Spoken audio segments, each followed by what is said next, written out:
오늘은 이웃과 함께하는 부활절 예배입니다.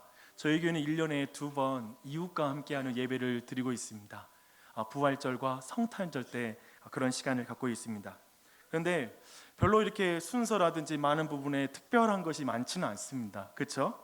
그래서 한 가지만 부탁드리면, 오늘 그 모든 방문자가 점심을 같이 먹어주시기를 부탁드립니다. 이거 점심이 매우 특별하게 준비됐습니다. 근데 먹어보면 또 특별하지 않다라고 생각할지 몰라요. 그럴 수 있어요. 그런데 오늘 진짜 특별한 게 한 가지 있습니다. 부탁드리고 싶은 건, 등록 교우들은 오늘만, 다른 날은 그러면 안 돼요. 양보하면 안 되는데 오늘만 방문자들이 먼저 식사할 수 있도록 이렇게 배려해 주시기를 부탁드립니다. 이게 특별합니다. 오늘 굉장히 특별한 날입니다. 사랑하는 여러분, 보이는 것이 전부인 사람들은 보이지 않는 신을 믿는 기독교인이 이해가 되지 않습니다. 더구나 보이지 않는 신이 말씀으로 보이는 온 세상을 지었다는 말, 그리고 하나님께서 신이 인간이 되어 특별히 처녀를 통해 이 땅에 내려왔다라고 하는 그런 말들은 너무나 우리를 당혹스럽게 합니다. 특별히 오늘 같은 날 그런 말씀 나오는데 갑자기 옆에 있는 자신을 초대한 친구들이 아멘 그러면 얘가 왜 이러나 싶을 수 있어요.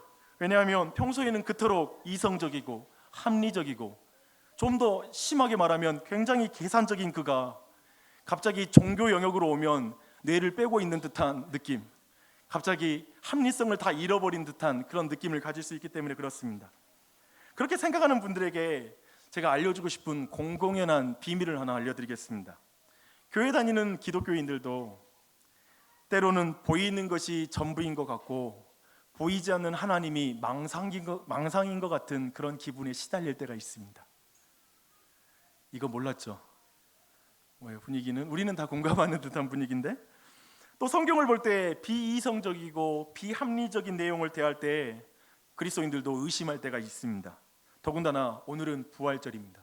부활절은, 예수 그리스도의 부활은 교회 안과 밖의 많은 사람들에게 가장 회의적인 그리고 비판적인 사건이 부활이라고 말할 수 있습니다. 부탁드립니다. 부활 듣는 순간부터 벌써 전혀 이해도 안 되고 이해할 마음도 없는 주제라고 생각하고 귀를 닫는 분이 안 계셨으면 좋겠습니다. 조금만 좀 그걸 유보해 주시기를 부탁드립니다. 오늘 저는 성경에서 사람들이 어떻게 부활을 믿었고 그리고 어떻게 그 부활을 이해했는지에 대해서 나눌 것입니다. 그리고 부활이 어떤 의미인지를 여러분에게 나눌 것입니다. 제가 한 가지 말씀드리는데요, 저는 오늘 여러분 모두가 불신자라고 생각하고 말씀을 전할 것입니다. 그래서 나 믿음 있는데 왜 없다고 말하나 이렇게 생각하지 마시길 바랍니다. 그러나 또 한편 이건 여러분에게 유익합니다. 내가 믿음이 있다고 생각하지만 없을 수 있기 때문에 그렇습니다. 그래서 정확하게 이 말씀 가운데 하나님을 깊이 만나시길 바랍니다. 우선 한 가지를 좀 짚어둘 게 있습니다. 예수님의 부활은 죽음 이후에 비물질적인 영혼의 어떤 재생이나 그리고 환생과 같은 그런 종류가 아니라는 것입니다. 그리고 예를 들면 이런 거죠. 또 이런 말도 아니에요. 그의 육체는 죽었지만 그의 정신은 내 마음에 부활하여서 이제 내가 그걸 살고 있어, 이런 개념의 부활도 아닙니다. 또 지금 되게 꽃의 장식이 있잖아요. 봄의 계절은 그런 말도 하잖아요. 만물이 부활하는 계절이다. 그런 개념의 부활도 아닙니다. 죽은 줄 알고 관에 넣었는데 장례식 하는 그 3일장 치르는 동안에 관 문짝을 두드리고 살아났다고 말하는 그런 식의 부활의 내용도 아닙니다. 아마도 그렇게 살아나도 또 죽었습니다. 다 죽은 줄 알고 땅에 묻어놨는데 그걸 파고 나오는 사람이 있을지라도 그 사람은 다시 죽었습니다. 그런데 여기 오늘 소개할 이 한 사람은 인류가 고안해낸, 특별히 저 게르만족이 고안해낸 가장 극악한 형벌인 십자가에 달려서 죽으셨고 그리고 사흘 만에 부활하신 분에 대해서 소개하겠습니다. 예수님은 죽음을 깨뜨리셨습니다. 기독교는 이 부활하신 예수님에 대한 믿음으로 시작하는 그러한 신앙입니다.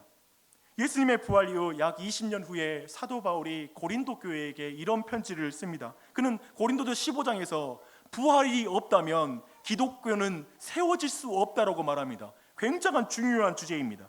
그리스도께서 만일 다시 살아나지 못하셨다면 우리가 전파하는 것도 헛것이요 또 너희 믿음도 헛것이니라, 이렇게 사도 바울은 말합니다.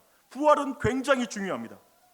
예수님이 그저 인간을 위해서 죽는 것으로 끝났다면 그가 어떻게 우리를 죽음으로부터 구원하여 영원한 생명을 줄 수 있는 하나님이 될 수 있단 말입니까?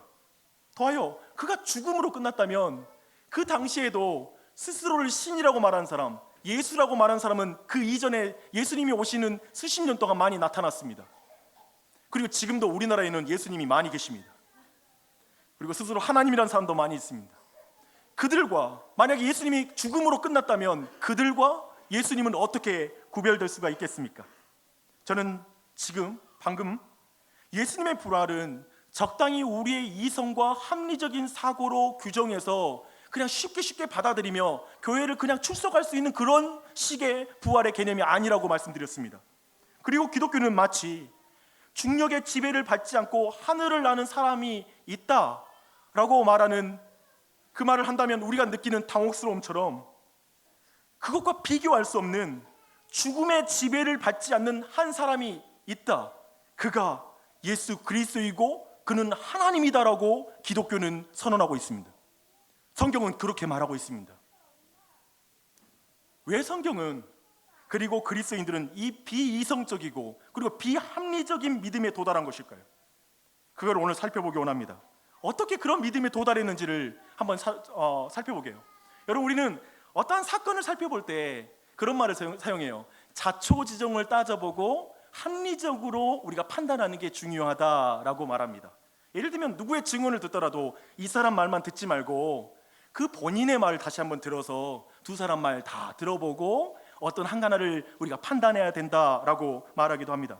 그런 의미에서 오늘 우리가 함께 본 본문의 말씀은 예수 그리스도의 부활을 처음으로 발견하고 그리고 그 예수님의 부활의 소식을 처음으로 퍼뜨린 사람들의 그 이야기, 처음 이야기로 좀 돌아와 보십시다.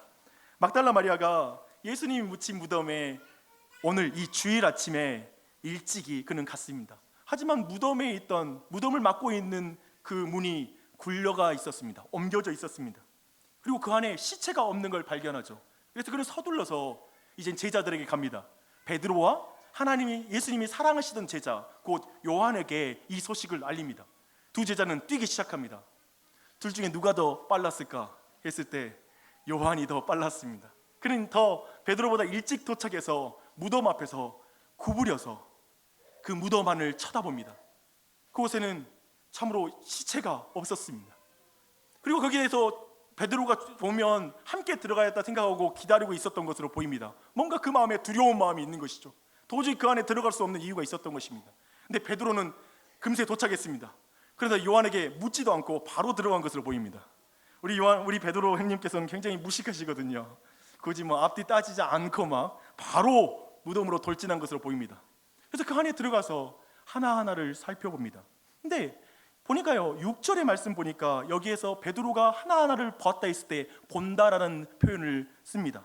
근데 이게 원래 헬라어의 theoreo라는 그런 헬라어인데요, 여기에서 theorize라는 말이 나왔습니다. 영어로. 이 말은 뭐냐면 학설을 세우다라는 말입니다. 지금 베드로와 요한은 무덤 안에 들어가서 그 무덤 안에 있는 그 예수님의 몸을 감쌌던 모든 헝겊을 다 봅니다. 그 천을 다 보고 있고요. 그리고 그 옆에 또한 예수님의 머리를 싼 그대로 가지런히 그 한쪽에 또한 머리를 싼 수건이 놓여 있는 걸 보고 있습니다. 그리고 아마도 거기는 예수님의 시체 냄새를 감추기 위해 사용했던 향료의 냄새가 진동하고 있었을 것입니다. 봐봐요. 이제 그 가운데 이 모든 것을 관찰하면서 모든 사건의 전말을 그는 생각하기 시작합니다. 그리고 이것이 무슨 일인지 합리적으로 이해하려고 노력했을 것입니다. 그게 바로 테오레오라는 말입니다. 보다 깊이 생각하면서 이 일이 어찌된 일인지를 그는 찬찬히 생각하는 것입니다. 생각해 보십시오. 제자들은 생각했을 거예요. 대적들이 시체를 훔쳐갔다면 도대체 왜 세마포를 이대로 벗겨가지고 가지? 그 몸은 이미 피 흘리고 냄새나고 그리고 진물이 흘러내려서 직접 몸으로 닿고 싶어 하지 않는 몸일 텐데 왜 그 천은 다 벗겨놓고 그 몸을 가져가고 있지? 라는 걸 생각했을 것입니다.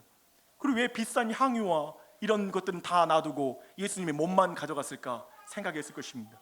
또 만약에 자신들이 모르는 예수님을 매우 좋아하고 사랑하고 존경하는 제자가 예수님의 그 시체를 훔쳐갔다라고 한다면, 아니 그렇게 존경하고 사랑하는 예수님을 왜 벌거벗긴 채로, 그것은 사실은 스승을 욕되게 하는 일임에도 불구하고 왜 그렇게 데려갔을까라고 그들은 생각했을 것입니다. 구체적으로 그들은 생각하고 이유를 찾고 그리고 합리적으로 모든 걸 추론하는 것입니다. 제자들은 지금 두려움 가운데 생각하고 있습니다. 성경은 제자들이 그 모든 것을 보고 충분히 생각하고 그때에야 그 제자가 보고 믿었다라고 말합니다. 그 제자가 보고 믿었다. 단순히 이 말은 마리아가 말했던 예수님의 시체가 도둑 맞았다, 누군가 데려갔다라는 것을 믿었다라는 차원이 아닙니다. 존 켈빈은 이 부분을 이렇게 해석합니다. 요한복음 전체에서 이 보다, 떼오레오, 믿는다라는 표현을 단독적으로 사용할 때 이것은 항상 믿음의 거대한 진보를 말할 때 이 믿는다라는 표현을 씁니다. 단순히 시체를 누가 도둑질했다고 한 말을 믿었다는 차원이 아니라 지금 이 두 제자는 이 비어진 그 무덤을 보면서 무슨 무언가 거대한 일이 벌어지고 있고 거대한 일이 지금 진행되고 있다고 느낀 것입니다. 그리고 예수님이 다시 살아나시는 것에 대해서 그는 믿기 시작했다고 보는 것이 맞을 것입니다. 여기서 함께 생각해봤으면 하는 것이 이것입니다. 일반적으로 사람들은 이성적으로 어떠한 문제를 관찰하고 그리고 증거들을 수집하고 합리적으로 그 모든 것들을 맞추어서 어떠한 실체와 그리고 정확한 어떤 개념을 정리하게 됩니다. 그런 사람들의 눈에 그리스도인들은 굉장히 성급하게 그리고 충분한 증거도 모으지 않고 믿음이라는 결론을 내린 것처럼 보입니다.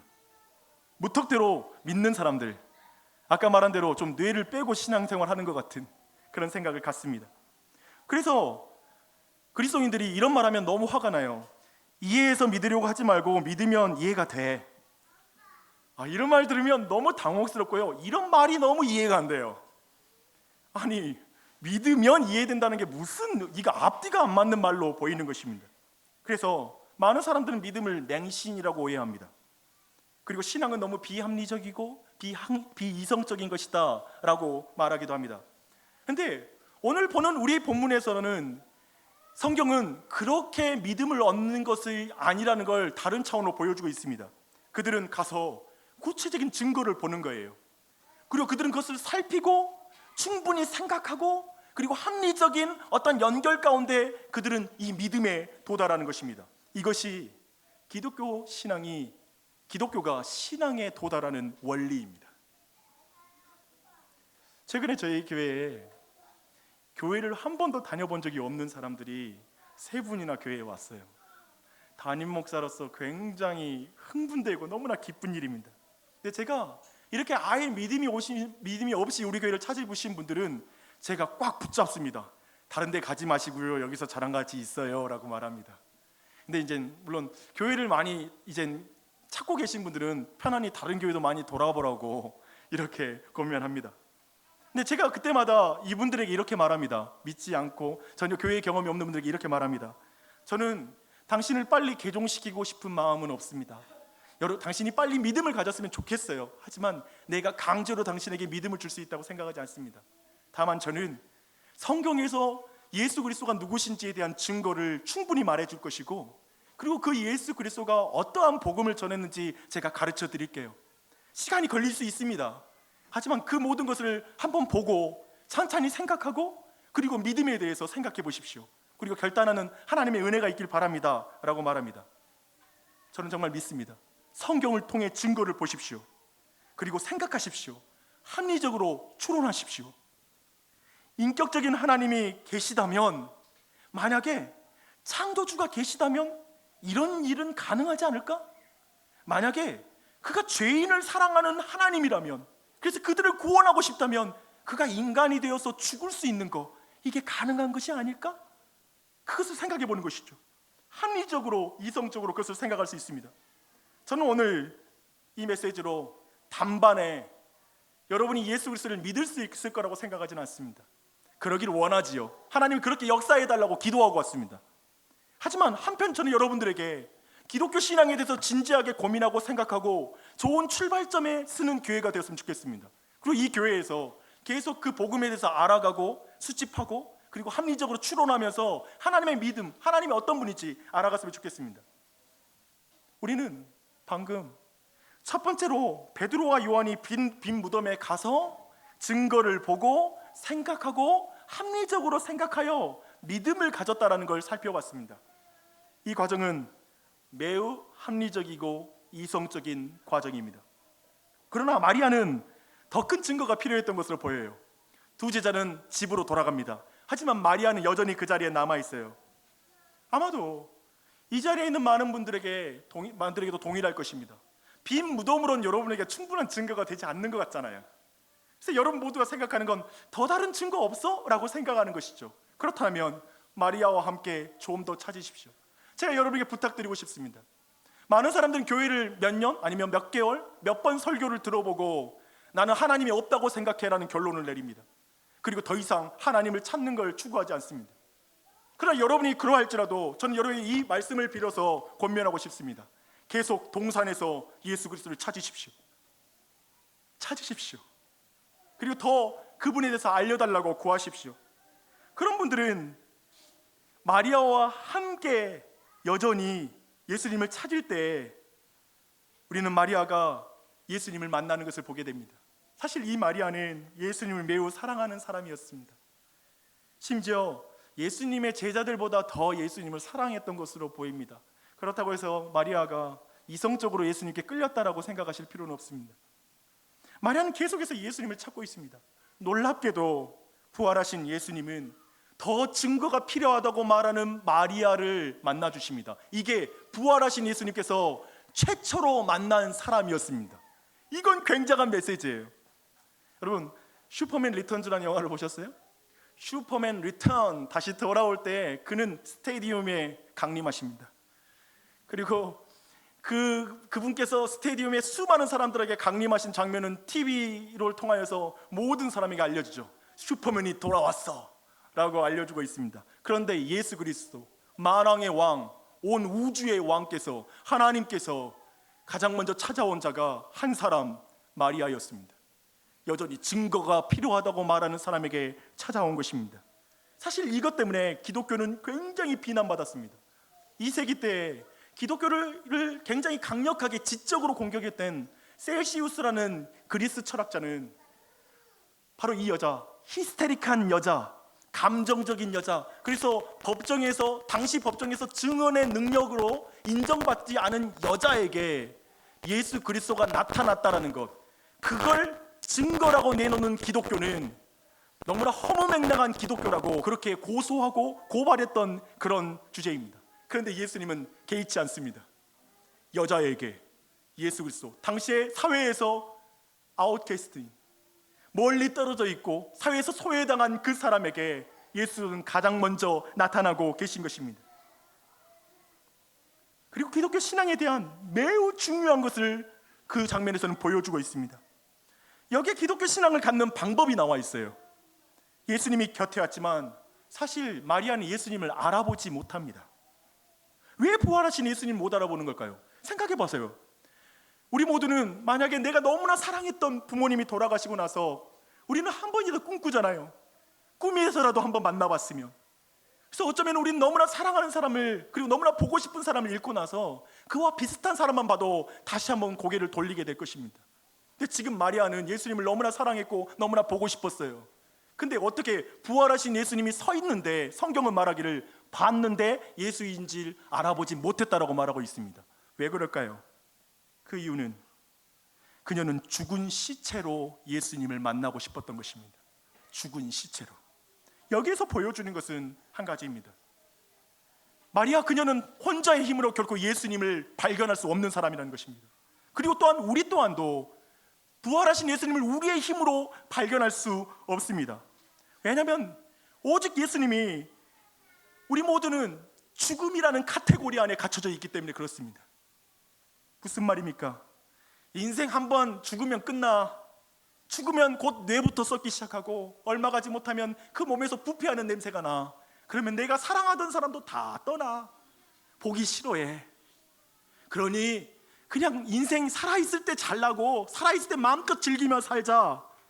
결국 인간은 그렇게 살다가 자연으로 돌아가는 거야 라고 말하는, 즉 죽음이라는 카테고리 안에 그 마리아는 갇혀 있는 것이죠. 이것이 모든 인간이 갇혀 있는 죽음이라는 그 범위입니다. 근데 그렇기 때문에 도저히 마리아는 부활하신 예수님을 봐도 그를 믿지 못하는 것입니다. 그가 예수이신지를 모르는 거죠. 하지만 이걸 깨뜨리는 것은 오직 죽음을 깨뜨리신 예수 그리스도가 그 곁에 와서 서실 때, 그리고 그에게 말씀을 거실 때, 자신을 드러낼 때에만이 우리는 믿음을 가질 수 있는 것입니다. 저는 오늘 이 자리에 여러분 모두에게 예수님께서 곁에 오셔서 하나님의 살아계심을 여러분께 드러내는 그 은혜가 있길 바랍니다. 제가 신앙생활 해보니까요, 진짜 저희도 이해가 돼요. 우리도 비합리적인 거 알고 있고요, 우리도 말도 안 되는 말이란 거 알고 있어요. 부활이, 목사도 그래요. 근데 한 가지 알려줄게요. 하나님이 오셔서 그분을 알려주실 때 우리는 그분을 알 수 있어요. 그걸 보여주고 있습니다. 우리는 어떤 신을 찾고 있습니까? 여러분은 어떤 종교관을 가지고 이 자리에 앉아 계십니까? 인간의 힘으로 안 되는 것을 도와주는 도우미 신을 원하십니까? 그저 이 세상에서 우리의 삶을 좀 더 안락하게 하고 부유하게 해줄 수 있는 그 풍요의 신, 내가 예수 믿으면 좀 더 부유하게 될 것 같은 느낌, 아니면 내 불안한 마음을 항상 평안하게 해줄 수 있는 심리 상담가이신 예수 그리스도, 당신의 욕망과 자아 실현을 하는데 협업이 가능한 그런 센스 있는 예수 그리스도를 여러분은 발견하기를 원하십니까? 보기 원하십니까? 요즘 유행하는 말인데요, 타종교 분의 말씀이라서, 원효 대사님 말씀이라서 말하겠습니다. 개 눈에는 개만 보이고 부처 눈에는 부처만 보인다. 우리가 찾고 있는 것은 죽음을 전제하고 그 현실을 바꿔주는 신을 여러분 찾고 있지 않습니까? 그런 종교를 찾고 있지 않습니까? 죽으면 다 끝이니까 그저 우리의 현실을 적당한 위로로 위로해 주는 신, 거기까지의 신, 그런 종교, 여러분이 생각하고 있는 그런 종교 아닙니까? 그것이 모든 종교와 철학이 서 있는 지점입니다. 죽음의 카테고리 안에 갇혀져서 그 죽음 안에서 죽기 전에 모든 것을 행복하게 살아가는 법을 알려주는 철학가, 그리고 죽기 전에 여하튼 이 세상을 마음껏 누리게 살라는 수없이 많은 말들이 우리에게 들립니다. 이 상태로는 예수 그리스도를 만날 수가 없습니다. 심지어 이 일은 교회 안에서도 벌어지고 있는 일입니다. 교회 안에 많은 사람이 와 있지만 그들이 기대하는 예수 그리스도는 너무나 다르거든요. 그래서 교회 안에 10%, 20%, 40%, 50%, 어쩌면 지금 이 자리에, 지금 이 순간에 예수 그리스도께서 여러분에게 분명히 살아계신 것을 이 말씀 가운데 말해주시고 드러내도 내 마음은 여전히 이것이 만족이 안 될 수 있습니다. 이건 아니라고 생각할 수 있습니다. 여전히 그것을 의심하는 것이죠. 알아보지 못해요. 하나님이 이 교회에 없어서가 아니라 우리가 예수 그리스도께 눈을 감아버렸기 때문에 그분이 보이지 않는 거예요. 그러나 지금 부활하신 주님께서 그렇게 의심하는 사람 곁에 와서, 예수님을 알아보지 못하는 사람 곁에 와서 말씀하시고 있다고요. 이게 포인트예요. 이게 신의 사랑이에요. 성경이 말하고 있는 예수 그리스도의 사랑이에요.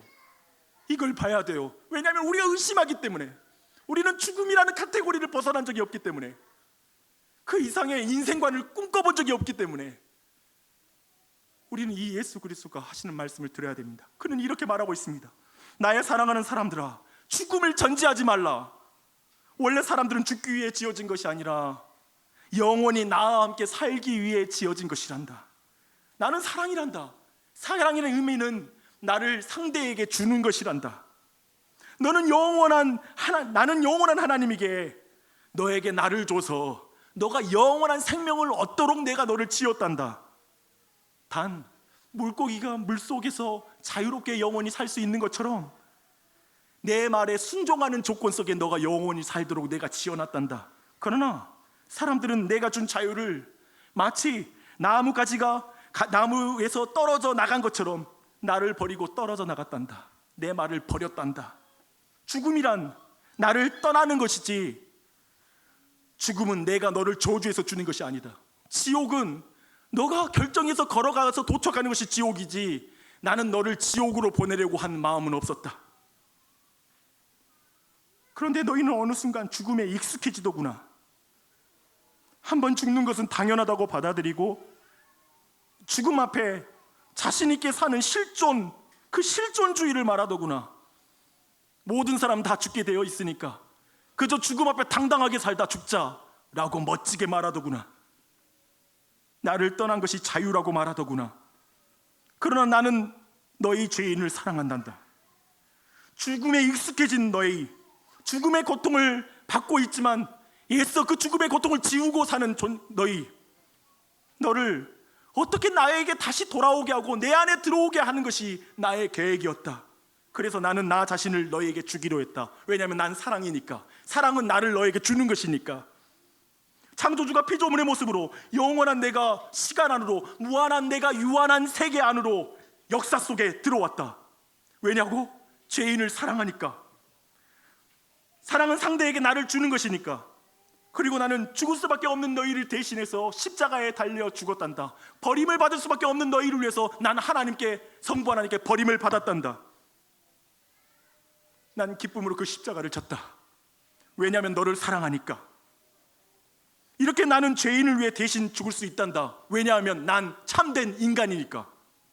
그런데 너희들은 말했지, 하나님이 사랑이라면 왜 이렇게 복잡한 과정으로 인간을 구원하냐고. 인간이 된다, 그리고 인간을 위해서 십자가에 달려 죽는다. 하나님이 능력이 많으면 그냥 말로 다 구원하면 되지 않냐고. 그러면 누가 널 대신해서 죽을 수 있단 말이냐. 너에게 필요한 건 너 대신 목숨을 지불할 대상이 필요했다. 그래서 난 참 인간이 되어서 이 땅에 내려와 죽었다. 그리고 나는 그리고 죽음 이후 사흘 만에 부활했단다. 왜냐하면 나는 참 하나님이니까. 그래서 나는 너의 이 땅에서의 삶과 나중에 죽어서 이후의 삶까지 너의 구원자가 될 수 있다. 내가 행한 일을 와서 보렴, 그리고 생각하렴, 그리고 합리적으로 추론하렴, 그리고 나를 믿으렴. 믿음으로만 내 안에 들어올 수 있단다. 지금 그 말씀을 하시는 것입니다. 주 안의 사랑하는 여러분, 우리는 보이는 것에 속고 있다는 생각을 해본 적이 있으십니까? 생각해 보십시오. 생각하지 않으면 생각을 당합니다. 우리는 그렇게 당해왔잖아요. 우리는 그저 우리에게서 자란 가정, 부모의 영향, 친구의 영향, 자본주의의 인생관, 철학자와 종교인들의 말에 우리는 그것을 넘어선 적이 없고 그것에 의해서 오리엔트드 되어서 거기에 대해서 우리 자신이 인생관을 성립하고 여기까지 왔잖아요. 이제 나이가 들면서 우리 모두는 죽음을 생각하고 있습니다. 근데 한번 생각해봐요. 우리는 장례식을 많이 오가는 나이가 되면서부터 죽음에 익숙해지지 죽음을 이길 수 있다는 생각은 한 번도 안 해봤어요. 죽음을 담담하게 받아들이는 법을 배우지 죽음을 깨뜨리는 뭔가가 있다라는 소리를 들어본 적이 없어요. 기껏해야 죽음을 이기지 못하는 사람들이 하는 게 엔티에이징이에요. 죽음이라는 카테고리는 인정하면서 그 안에서 어떻게든지 그 죽음을 늦춰보겠다는 노력, 그리고 그 불안함이 보험을 들게 하고 수없이 많은 보험 종류를 만들고 그 안에서의 안락함을 위해서 우리 안에 모든 안정장치를 만들고 있습니다. 그러나 모두 죽습니다. 여러분, 저는 엔티에이징 생각하면 그런 생각이 들어요. 젊은 엄마가 딸보다 더 젊어 보이면 딸이 엄청 민망해요. 보면 좀 사진 보는데 너무 징그럽기도 해요. 그렇지 않아요? 기억하십시오. 아무리 젊어져도 그러나 모두 죽습니다. 그런데 지금 부활이 말하고 있는 건 뭐냐면 죽음이라는 카테고리를 깼다라는 것입니다. 예수님을 만나기 원하는 그녀에게 예수님은 가장 먼저 찾아오신 이유는 뭐냐면 예수님이 누구신지를 분명하게 우리에게 가르쳐주기 위해서 그렇습니다. 예수 그리스도는 나는 생명이요 부활이니라. 나는 생명이요 부활이니라. 내가 죽음을 깼다. 인간의 오랜 역사, 죄가 들어온 이후에 깰 수 없었던 그 죄의 그 카테고리를 깼다 라고 말하는 것입니다. 저는 오늘 여러분이 생명이요 부활이신 예수님을 믿는 믿음을 선물로 받으시기를 축복합니다. 아직도 이 분명한 진리 안에서 믿지 않고 교회가 문화가 되어버린 분이 있다면 이 정확한 진리로 나오시길 바랍니다. 그러나 대부분에게, 이 자리에 있는 분들에게는 좋은 출발점이 될 것입니다. 아직 더 보고 싶은 부분이, 또 생각해야 될 것들이 있는 사람들도 있을 것입니다. 그래서 오늘 여러분 모두를 바로 결신시키거나 그러지 않을 것입니다. 이미 하나님이 믿음을 줬으면 그 믿음은 분명히 열매 맺을 거예요. 어쩌면 기독교를 대할 때 오늘 이 자리에 오면서 나의 생각은 오늘 교회에 가서 바뀌지 않을 거야 라고 하는 마음으로 오지 않았습니까? 자신의 인생관과 종교관은 바뀌지 않을 거야, 내 생활도 내 삶도 안 바뀔 거야. 저기 기독교인들은 좀 나랑 다른 비이성적이고 좀 다른 생각을 가진 사람이 믿는 거고, 나는 오늘 교회에 초대받아서 한번 오지만 내가 예수님을 믿을 거라는 생각은 안 들어, 내게 그런 변화가 찾아올 리는 없어 라고 생각한 분도 계실 것입니다. 물론 변화에 대한 두려움을 가진 분도 계실 것입니다. 왜냐하면 광신자가 될까 두려운 것이죠. 그러나 말씀드릴게요. 기독교는 가정을 파괴하는 것이 아닙니다. 그리고 일상을 깨뜨리지 않습니다. 이 두 가지를 깨뜨리면 이단입니다. 자신 있게 말씀드립니다. 그런 의미에서 여러분에게 준 진지한 결단으로 나오길 바랍니다. 하지만 오늘 한 가지는 분명히 하십시다. 예수님의 부활을 성경이 말하고 있습니다. 그리고 그 안에 놀라운 변화가 있다는 거예요. 예수님이 죽으시고 무덤에 있다라고 생각한 제자들과 그 여인들은 그날 전날 밤 이미 울고 있었고 두려움에 벌벌 떨고 있었어요. 그런 그들이 이날 아침부터 변하기 시작했어요. 놀라운 증언자가 되기 시작했어요. 이 변화를 어떻게 설명할 수 있겠어요? 우리가 아는 것처럼 이들은 엄청난 변화가 일어납니다. 사실 이 변화는 그 당시의 종교관으로 설명되지 않아요. 바리새인들이 부활을 믿었어요. 그런데 그 부활은 종말 때, 이 세상이 끝날 때 모든 사람이 부활한다는 것이에요. 근데 역사의 중간에서 부활하는 사건의 의미는 유대인들에게 분명한 사건이었어요. 그건 뭐냐면 역사의 중간에서의 부활은 그가 곧 하나님이라는 거예요. 왜냐하면 역사의 중간에서 죽음을 깨뜨릴 존재는 오직 하나님밖에 없거든요. 지금 그 사실을 말하고 있는 것입니다. 그래서 그 남자는 그 예수는 하나님이시다라고 말한 것입니다. 어떻게 이 제자들은 이런 변화를 경험하게 되었을까요? 마지막으로 침묵이라는 유명한 책을 쓴 엔도 슈샤크의 그 대답을 함께 보겠습니다. 그 또한도 이런 의문과 답을 찾아가는 과정이 있었습니다. 그러니까 굉장히 독실한 신자이기도 한 엔도 슈샤크는 평소 지울 수 없는 두 가지 의문이 있었어요. 예수님에 대한 복음서를 살펴보는데 기적의 이야기를 제외하고는 예수님은 그 예수님 당대의 많은 철학자들과 그리고 종교인들의 그리고 어떤 사람들의 랍비와 큰 차이가 없어 보였어요. 예수님과 가르침을 설파한 랍비들은 성경에서 만나긴 한 그리 어려운 일이 아니었습니다.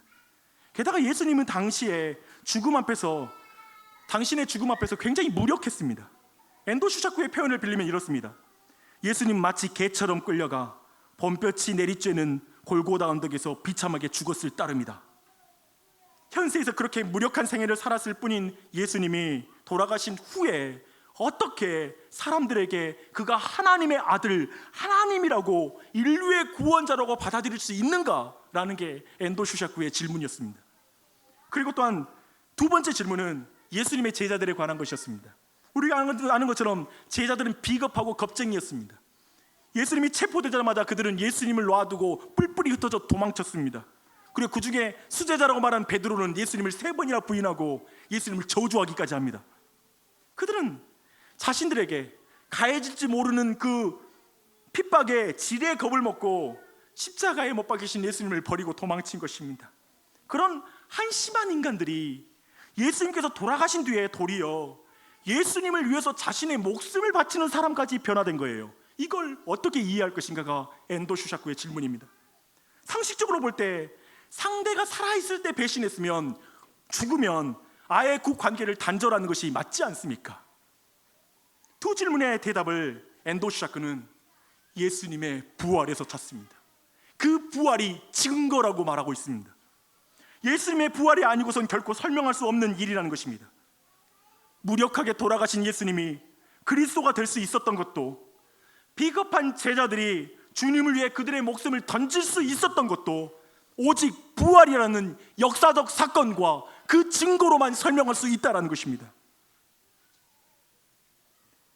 예수님은 막달라 마리아가 시체로 예수님을 찾고 싶어하는 그 막달라 마리아에게 뭐라고 말씀하신지 아세요? 이렇게 말합니다. 마리아야. 제가 생각할 때 여기에서 이렇게 말해야 돼요. 나야 나. 이 타이밍이에요. 왜냐하면 방금 전에 당신 동산직이라면 제가 지금 예수님 시체를 찾고 있으니까요 알려주세요 라고 말했거든요. 그러면 우리 같으면 야, 나야 나 라고 말할 타이밍이에요. 근데 마리아라고 말합니다. 그의 이름을 불려줍니다. 이 마리아라는 여인은 귀신 들렸던 여인이었습니다. 아마도 그는 혼자 입으로 중얼중얼거리면서 뭔가 환청을 듣는 그런 여인이었을 것입니다. 아마 그 여인은 미쳐서 옷을 반쯤 벗었을 수 있고 아마 온몸을 벗고 길을 뛰어다녔을 수 있습니다. 아마 그는 정상적으로 집에 살지 못하고 길가에서 그리고 들판에서 살아갔을 것입니다. 완전히 그 사회에서 소외된 여인입니다. 버림받은 여인입니다. 말할 수 없는 더러운 말과 더러운 육체를 가지고 벌벌 떠는 여인이었습니다. 그런데 그런 여인을 예수님이 만나 주셨고, 그리고 그런 여인이 아직도 죽음이라는 공포 속을 벗어나지 못하고 죽음의 카테고리 안에 있으면서 그저 예수님을 시체로 찾고 있는 그 여인에게 예수님은 찾아가십니다. 가장 먼저 가서 그 여인에게 찾아가셔서 마리아야 라고 불러줍니다. 그 여인의 이름을 불러줬다는 것은 그의 정체성을 인정해 준 것입니다. 그 마리아라는 이름은 오직 부활하신 예수님이라는 정체성을 통해서만 회복될 수 있는 이름인 것입니다. 두 가지입니다. 여기는 두 가지 정체성이 있습니다. 오직 부활하신 예수님이라는 정체성을 알 때 그 이름이 회복된다는 것입니다. 여러분 모두에게도 동일합니다. 사랑하는 여러분, 하나님 우리의 부끄러움을 다 아십니다. 우리의 과거를 다 아십니다. 우리의 죄를 다 아세요. 나는 그런 사람 많이 봤어요. 나는 너무 죄가 많아서 교회 다닐 사람이 못 돼요. 나는 안 만나 주실걸요 라고 말하는 사람들이 있어요. 마리아랑 비교하지 마세요. 여러분 가운데 의심이 많다고 생각하는 사람이 있을 수 있어요. 죽음에 대한 두려움이 많다고 생각할 수 있어요. 마리아와 비교하지 마세요. 주 안에 사랑하는 여러분, 여러분의 모든 과거를 아시고 여러분의 모든 죄를 아시고 여러분의 부끄러움과 수치를 다 아시는 그 부활하신 예수님이 당신의 이름을 부릅니다. 마리아야, 마리아야. 죽음이라는 전제 속에 손해보면 안 되고 죽음이라는 전제 속에 어떻게든 이 세상에 더 누려보겠다라고 생각하는 우리, 그래서 너무 비교돼서 불안한 우리, 그래 언제 죽을까 두려운 우리, 자식들 두고 죽으면 안 되라는 공포감 가운데 있는 우리, 그들에게 말합니다. 마리아야, 부활하신 예수님이 당신의 이름을 부릅니다. 지금 당신의 이름을 부릅니다. 어떻게 대답하시겠습니까? 라보니여, 라보니여, 선생님이여, 나의 주, 나의 왕이시여. 그 은혜가 여러분 모두에게 있기를 축복합니다. 전 여러분에게 요청하고 싶습니다. 성경에서 예수님에 대한 수많은 증거들이 있습니다. 그 증거들을 찾아가기를 결단해 주십시오. 그리고 그것을 직접 여러분이 생각해보고 한번 여러분이 합리적으로 생각해 보십시오. 그럴 때 예수님이 여러분 곁에 오실 거예요. 의심하는 순간에 오셔서 우리의 이름을 불러줄 때 우린 진정 그 믿음 가운데 이 세상을 살아갈 것입니다. 기억하십시오. 예수님은 다시 오신다고 하셨습니다. 그 예수님 배울 날이 가까웠습니다. 그러니 같이 함께 교회를 이루어서 주님의 나라를 이루지 않겠습니까?